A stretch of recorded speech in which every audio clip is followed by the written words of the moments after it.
Hi friends, this is Traut from Prophetic Life. We've had a little bit of a challenge with our Facebook Live, which we do prayer every Friday morning at 10. And we've been suspended or blocked by Facebook, and I'm not quite completely sure for why. They told us we did something inappropriate, and I can't think what in the world it could be. But either way, please come online to prayer at 10 o'clock our time, America, and 5 o'clock in Africa and Europe.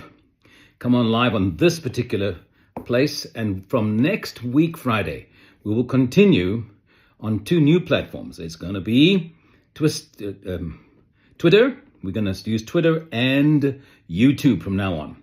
Both have much more freedom for me, even though we've used Facebook for so many years. I think it's wise, and if you will please do that today, and please come and join us in prayer. It's very important.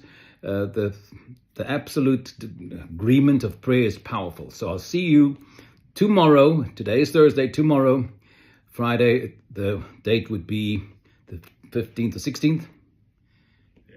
15th? 16th. 16th tomorrow. All right. Thank you. So we'll see you tomorrow. Look forward to it. God bless you.